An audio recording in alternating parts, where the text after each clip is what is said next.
Waiting for the guests to join. Speak.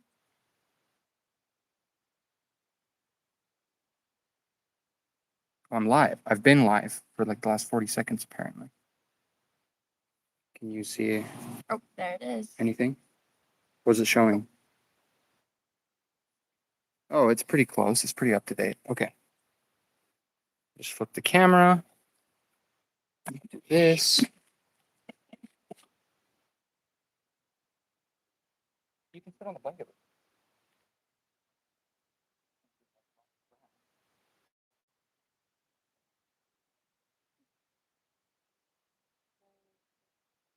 Hello, can you hear me?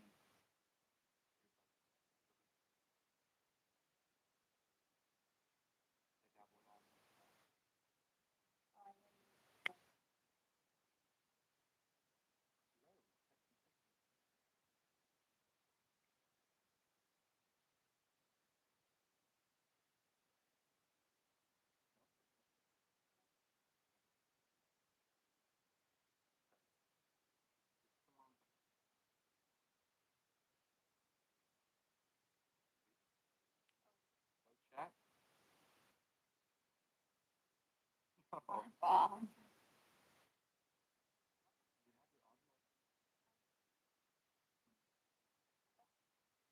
Hello.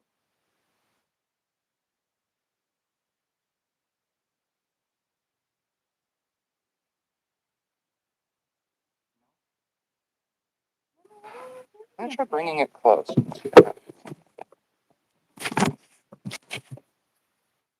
Hello, can you hear me? Oh, Whoa. Wait, I'm just audible now at this distance. This is so weird.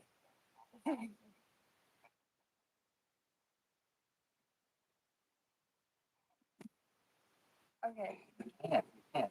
Hello, my name is Tarpoor Legend. I hate looking at myself. Oh, That sounds so terrible. Okay, I'm gonna try without the earbuds. Maybe they are doing something. oh, And maybe. just a bad thing.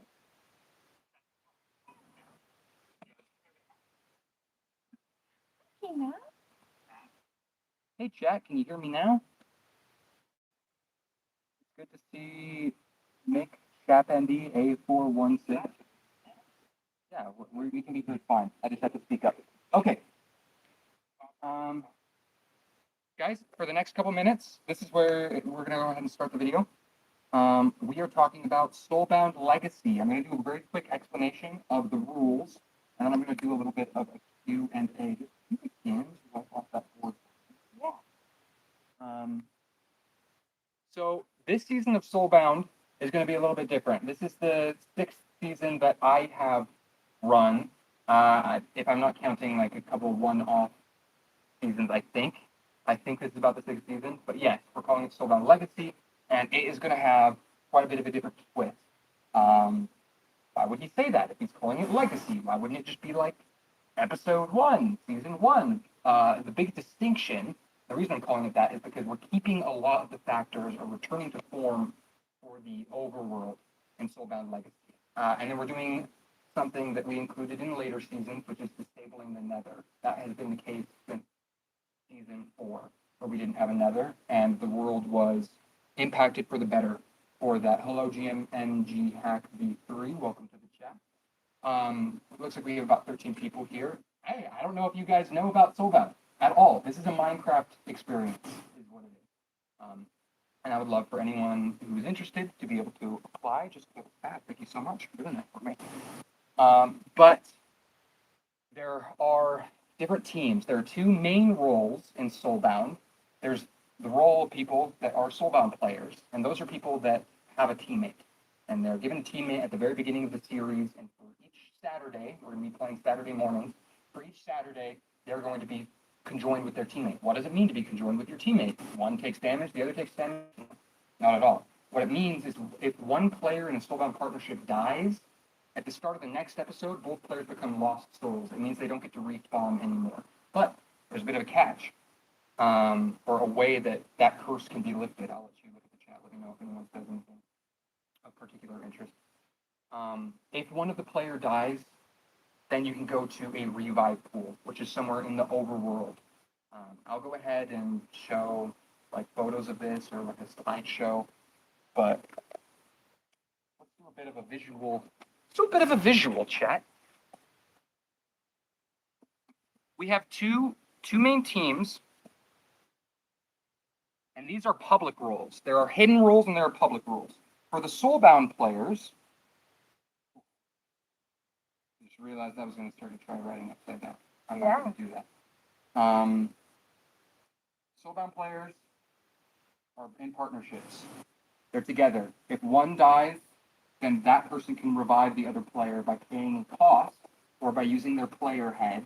This is up for debate currently, but I think it's going to be the player head. And tossing it into the revive pool. If you don't get the player head, what you can spend instead, like if the player had died in lava or on a cactus, their head's been taken by another lost soul from the location that they died in, then what you can do instead is go to the pool. Pool colors. It's like a bubbling. Yeah. You will go to the beautiful revive pool. And at the revive pool in Soulbound, you can toss your friend's head in the water and bring them back immediately. If you don't get the player's head, what you can do is spend some of your health, some of your hit points instead, your maximum hit points. So both players will lose some of their maximum hit points until they become lost souls. When you become lost souls, you get all your hit points back. There are going to be about 12 Soulbound partnerships, and that's the main public role that you'll start at. But if you fail to revive a player by the end of the episode, am I still audible, by the way? You just turned it down, right? Yeah. Okay, good. If you fail to revive your teammate by the end of the episode, you both start with Lost Souls in the next episode. Lost Souls have a completely different requirement. They are required to kill a player each episode. And if they fail to kill another player by the end of an episode, then Lost Souls are out of the game. They don't get to play anymore. Have you heard? Have I told you about Soulbound? Don't think I've ever. This is Minecraft Soulbound. I've had multiple seasons of this, and people love it, and they've been addicted to telling me more. So, asking for more. So yeah, Soulbound players, for Lost Souls, they've lost their Soulbound partnership, right? Does this mean I can't be friendly with other players anymore? No, you can be friendly. You just still have to kill a player each episode. And one thing I was going to do is that you have to like consume their head. I haven't decided. Yeah, I'll make the head consumable. But which would also make other Lost Souls happen a lot more because other people would be losing health. You understand how that would cascade? Bit of an exponential thing happening there. Yeah, if they fail to defeat another player, it could be a Lost Soul or a Soulbound player. If they're gone, they're out of the game. Those are the two public rules. That is how Soulbound has always operated. Minus the revive pool, there used to be like you had to build as part of your team, build your own revive tower and put a cost in there. That's not going to be the case anymore. The cost is always just going to be hearts or the player's head of your team. There are going to be about 12 teams, so feel free to apply as you see fit. Soulbound Legacy's big twist is there's not just the main overworld. You can't go into the Nether. You can't go to the end. So what do you mean there's not just the main overworld? Good question. There are quest worlds. And certain players go on quest worlds. So if you've ever played a game like Secret Hitler or Avalon, like you go on quests, and players have to go on quests. So one player is going to be picked to be the quest leader each episode. This is not determined by the moderators. This is determined by the other players. So at the end of an episode, all players, all 40, will cast a vote. I haven't decided how that's going to happen yet. If it's going to be on Discord or if it's going to be an organic thing in game. I think I want it to be an organic thing in game. Like pop-ups are going to appear and you're going to select the player name. The person who gets the most votes is going to be the quest leader. But even though there are between 4 and 10 episodes of Soulbound Legacy, about 4 to 7, I doubt that we'll go more than 7, but there's a hidden fail-safe. Be prepared. It might go longer than 7 Saturdays. What was I explaining? I was explaining quests. Yeah. Yes, this is the best 4 out of 7. The objective of Soulbound Legacy is to complete what's called the Soulbinder. Players being conjoined with one another and needing to revive each other and being put in precarious situations with a small world border is not advantageous to Minecraft player creativity. I mean, maybe that's not true. maybe it's more fun within the bound. But what Soulbinder players, holy cow, want to do is recreate the Soulbinder. That is why there are two more teams. These are hidden roles that you don't know about, completely separate from whether you are a Lost Soul or a Soulbound player. There are the players that are trying to build the Soulbinder. This is a hammer. And there are those that are trying to break it.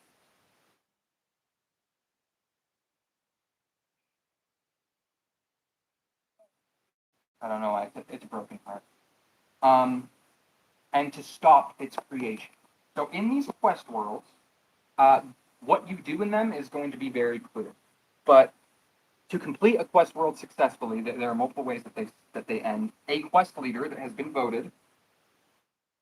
We're going to use an example. We're going to say Jessica is selected as the quest leader, and she is told that on her first quest by the moderators, she can bring 7 people out of like the 40. No, I don't think that there are that many. I can't remember. I've determined how many there are going to be. Oh.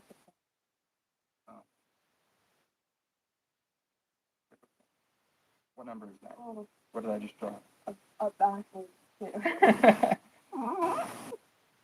Will you draw 2 for me? Okay, I do an upside down 2. Okay. Yeah, that seems right. Unless I'm dyslexic, I'm pretty No, sure I'm pretty that's sure you've correct. got it right. Okay.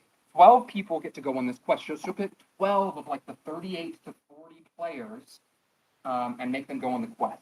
So when you're voting for someone to be a quest leader, you want someone who's going to want to put you into the quest world, right? Most of the time, because there are awesome advantages to being in the quest world. First of all, if you're a builder, you want to go in the quest world because you want to help complete whatever objective is in the quest world.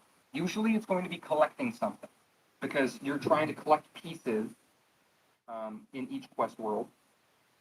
I don't know why this is. Okay, yeah, they're little pieces. You go collect them and you send them back to the main world by going into the quest world. There'll be like a little portal thing at spawn. But the only people that are allowed to go into the quest world at the start of the following episode are those that have been chosen by Jessica, by the quest leader. All right?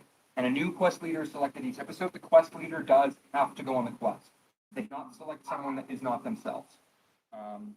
So that is another important distinction. They will automatically fulfill one of the slots. So that's another good, like if you want to be voted as quest leader, good. You get to go on the quest. What happens in quests? I've kind of explained. You're either building, and if you're one of these players, what you want to do is you want to stop this from happening, but you want to do it secretly because you want to go on future quests.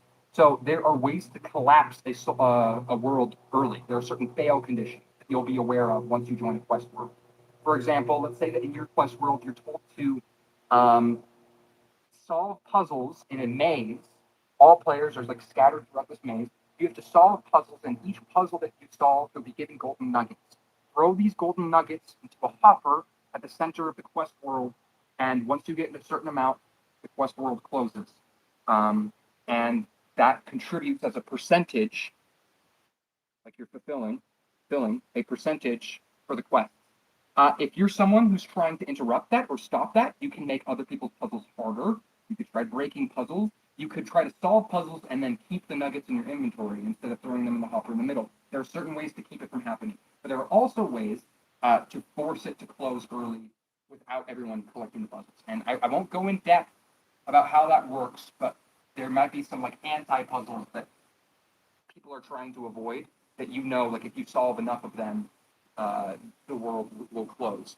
And that's why there's not a binary success or fail for each one of the quests, like there is in Secret Hitler or Soulbound. It's completely binary. Instead, it's like, let's say you got 50% of the material. Holy cow. Okay.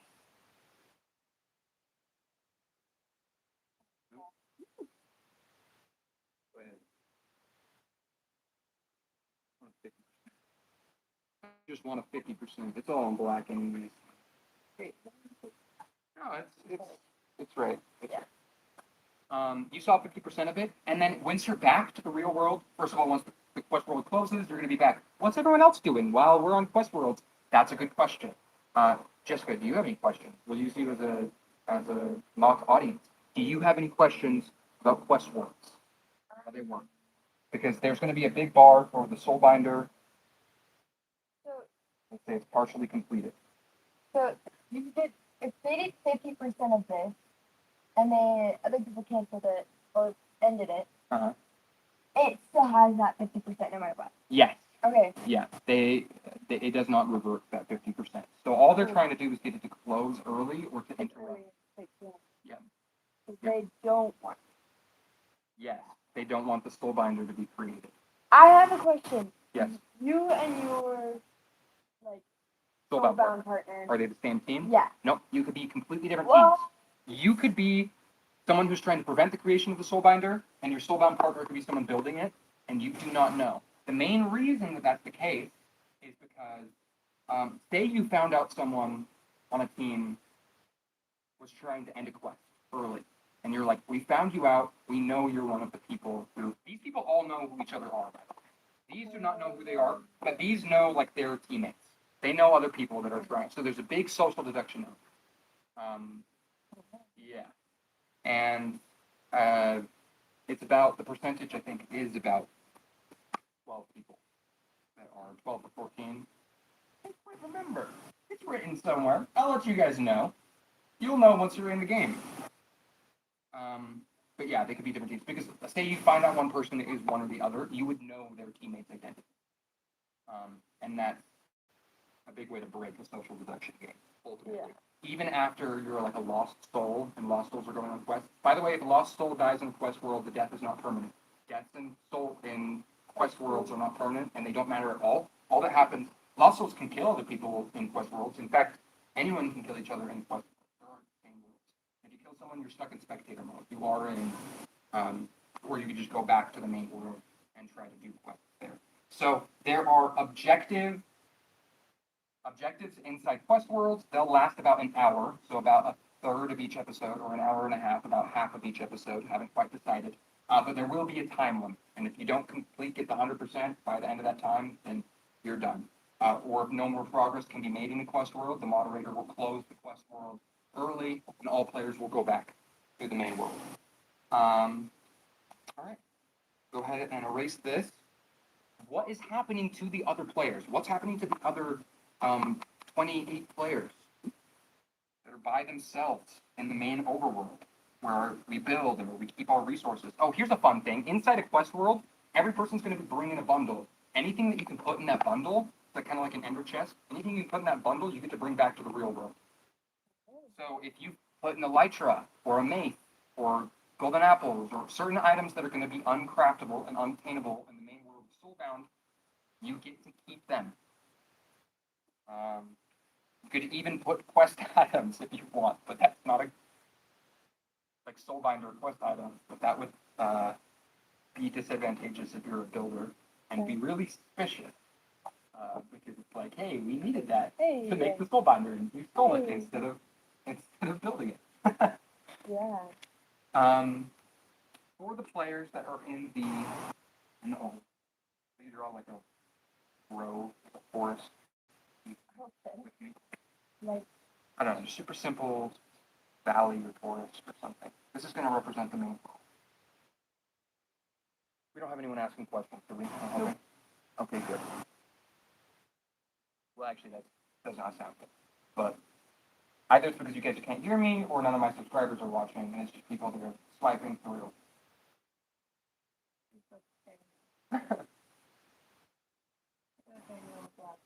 This is perfect.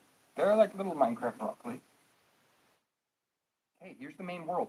And there's going to be a moderator in the quest world who's managing things, and there's also going to be a moderator in the main world. Tristan, King of Player 2, is going to be the moderator of the quest world. I am going to be the moderator in this main world most of the time.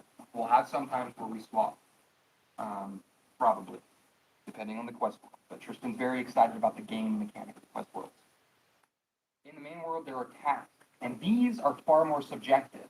Whereas there's like a completion percentage bar that you're working on if you are in a quest world. In the main world, when I am giving tasks to people, these are going to be competition. You're going to be competing as either single lost souls or in Soulbound partnerships. Or there are also going to be rare times where Soulbound partnerships have to work together. I will tell players, hey, get in groups of 6, and this is your task for your group. In this group of 6, build the coolest hat. That might be an example, right? So some players are just going to be doing their thing.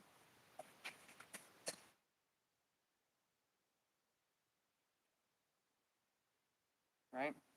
This one, if someone built a house like that, I have no idea what that is, but it's cooler than this house, right? So they would win. They would win the reward. It's completely subjective. I'll either bring in someone to vote and make decisions, or I'll just make it myself. That's going to be the most likely outcome. And you get like little loot crates and loot boxes. These are things that also might not be attainable in the main world. You'll get small ones for like different placements that you're in.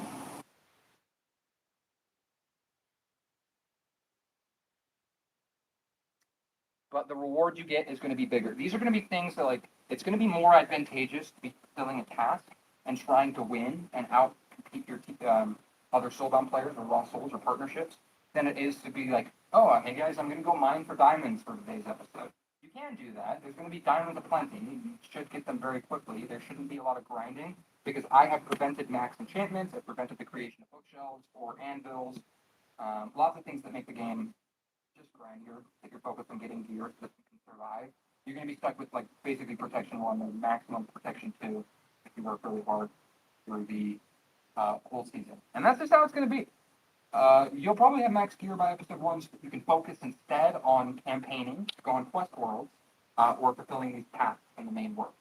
Of course, there are going to be lots of secrets around the quest world the whole time, and the location of the. Remember this thing? Jessica, what does this thing signify? The revival pool. The revival pool. Its location's going to change each episode.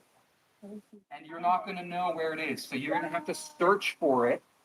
And it could like show up, like I'm going to completely randomize it. It could show up in somebody's base. And it could be like puppy garden or like a secret, right? It won't, I'm not going to make it on people's bases. So I'm never going to override someone with this thing built. If it showed up there, then it would either be a little bit underground or a little bit above ground. It's going to be big enough, and there's going to be signs. If it was to be underground, for example, there would be signs on the overworld to look under. You would see like certain blocks and locations, or like geysers. I think what I'm going to do is I'm going to build anything that's the thing in Minecraft, the geysers. It's going to be like a house. So I don't even know why I'm using this color. Actually, maybe this is this color. But it's going to look cool. A little sulfuric bubbling acid when you go toss the head in there. You get these things. You can also do this if you are kicked out of a quest world early because you die or you have to leave it for other reasons. You can go try to fulfill these tasks in the main world as well. Jessica, any questions about tasks that are awarded subjectively and that have cool loot? What's another example of a task? Cool. Yeah. Another one would be I might have people competing to search the world for certain items, and whoever gives me the most of that item within a certain time frame. I'll say whoever brings me the most emeralds in 30 minutes. Got it. Cool. And then it'll be like if someone brings 1 emerald and no one else brings any emeralds, they would get the highest point prize. But the highest prize is always going to be predetermined, and there are going to be certain rankings, first, second, third place, and so on. Probably not so on. If you get below 3rd place, you're not going to get any items. Another cool example of a task that you might want to complete. Most of them are probably going to be build related. I'm going to ask you to build a certain thing, not just a house, not just a base. I might say build something with certain requirements underground that has to use a block you wouldn't usually use, and I'll explain what that block is when you're in the world. Or collect a mob and like as many pets as you can within a certain area. Just really weird, zany tasks. Here's a rule about Soulbound players. Soulbound players can't lose each other. You can't go, if one of the tasks, for example, is build a cool base or collect certain animals, as a Soulbound partnership, you can't go and kill those animals. If you were a Lost Soul, you can do that. You are allowed to sabotage. Lost Soulbound players cannot kill or attack any other Soulbound players. Lost Souls can be killed on sight. And Lost Souls can kill on site as well. There's no aggression rule associated with them. They could be friendly. You could choose to be friendly, but at the end of the day, the point of the game is kill another player. yeah, they have to kill another player. So there's built-in hostility Wow. in the game. Now, the reason that the game can end within 4 sessions.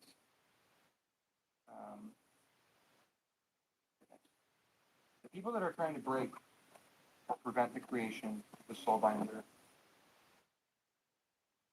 there are lots of mysteries in the overworld. I'll say that. Everyone should want to search the overworld to understand the nature of the Soulbinder, to understand the nature of the different teams.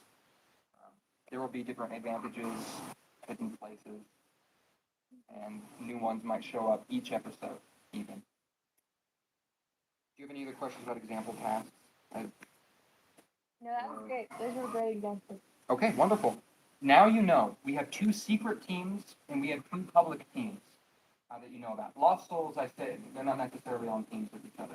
In previous seasons of Soulbound, the objective was to be the last player or the last Soulbound partnership remaining. That is not the case anymore. The objective of this season is to complete the Soulbinder or to prevent the creation of the Soulbinder. If the creation of the Soulbinder can be prevented for 7 episodes, if it's not completed by 7 episodes, our team wins. Yeah. Creating the Soulbinder is going to be a lot harder than you guys think because these quests are hard. Even if you have good people, even if you have 12, if Jessica brought in 12 builders onto the quests could still fail, you know? And So it's just because some of them could be difficult, right? Got it. Trying to think if there's anything else that needs to be explained.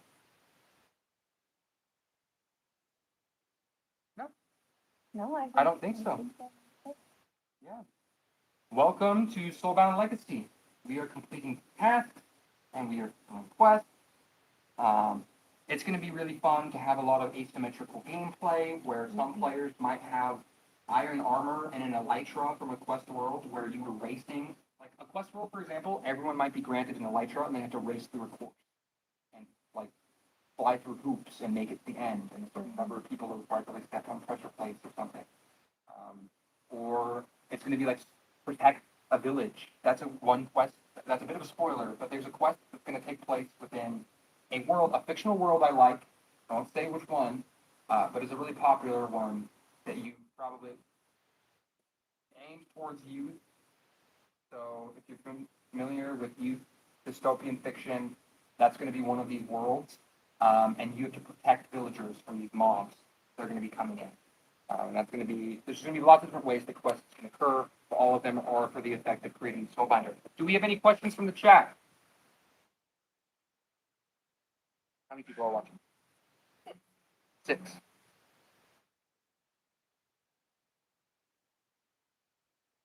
This is an experience that takes place in survival Minecraft. There are going to be several moderators, a minimum of 2 moderators, so 1 for the quest world and 1 for the main world, to both adjudicate tasks and define partnerships and understand, like, give out hidden roles. You will be the same hidden role throughout a whole season. Once you become a Lost Soul, you cannot become a Soulbound player again. Lost Souls can go on quests. Lost Souls can also be part of the good team. That's going to be a thing. Like, Lost Souls are still required to kill someone each episode. If you're in a quest world, killing someone in a quest world does not count towards your kill for an episode. Well, actually, should it? What do you think, Jessica? Maybe. I don't know because you're spending half your time in those quests, right? You are. So I think it should count, especially because you don't respawn. You go back to the overworld, so it might as well count. No. It doesn't count. It doesn't count. The reason that it doesn't count is because the death doesn't mean anything.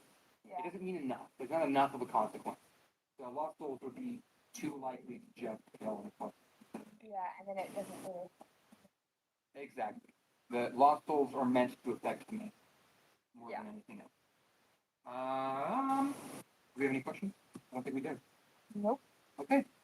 Thank you guys for tuning in to Soulbound Legacy. Quick explanation. Very shortly, I will give out applications and YouTube videos. If you own Java Minecraft and can play the latest version, I will also be putting a short tutorial on Fabric. What's Fabric? What does that have to do about Minecraft? It's just a mod loader. So you're going to put in a voice chat mod because in Soulbound there's proximity voice chat. You're only going to hear players that are close to you in proximity. It's one of my favorite features. So it keeps the game instead of like everyone just typing in the chat or talking on a really big 40-person Discord call. Yeah, keeps it fun, keeps it real, keeps it engaging. I'm excited to see all of you. Thank you for tuning in. Comment on this video when I publish it to see if you have more questions or if you want to join. Take care. Bye-bye. Jessica, now you can be excited. Because you had no idea what you were signing up for. It's just like it's kind of like Avalon, except so exciting. Minecraft. Oh, someone said, "Oh, this is hype. I gotta go to work." Hey, take care, Tayson. That was Tayson. It's like a 30-minute stream. Holy cow.